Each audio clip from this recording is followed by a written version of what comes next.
Komplotan maling yang menyatroni toko Mr. Kuta Jalan Bypass Ngurah Rai Badung berhasil diringkus unit Reskrim Polsek Kuta Kamis 27 Juli. Pelaku berjumlah 4 orang bernama Sulhan, Misyono, Darso, dan Hamid.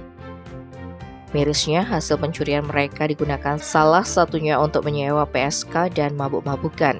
Kapolsek Kuta Kompol Yogi Pramagita menerangkan, kejadian ini awalnya diketahui korban Daus Bastian dari informasi karyawannya pada Kamis 13 Juli.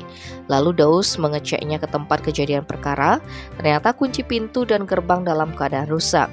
Korban lantas memeriksa ke dalam toko, apes banyak barang-barang yang raib. Atas kejadian ini korban mengalami kerugian sebesar 200 juta rupiah, sehingga korban segera melapor polisi.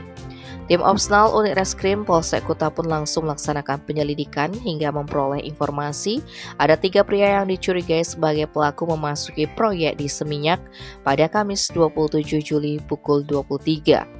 Namun ketika petugas sampai di lokasi ternyata para pelaku berusaha melarikan diri, aparat hanya dapat membekuk Darso kala itu. Sedangkan 2 lainnya berhasil kabur. Berdasar informasi yang dikulik dari Darso, diketahui pelaku lain yaitu Sulhan tinggal di Ubung dan Pasar Utara. Polisi lanjut mendatangi tempat itu dan menemukan pakaian milik toko Mr. Kuta yang dicuri. Hanya saja Sulhan belum ditemukan. Dari pengakuan tetangganya, Sulhan disebut sudah pergi bersama pelaku Hamid memakai mobil menuju Situbondo, Jawa Timur. Tanpa buang waktu, aparat langsung mengejar mereka dan dapat menangkap keduanya di negara Jembrane. Pelaku terakhir yaitu Misyono pun juga dapat diamankan beberapa jam setelahnya.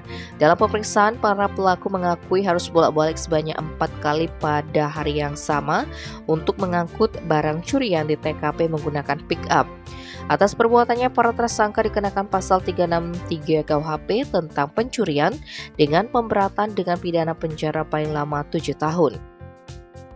Tim Poli Express melaporkan.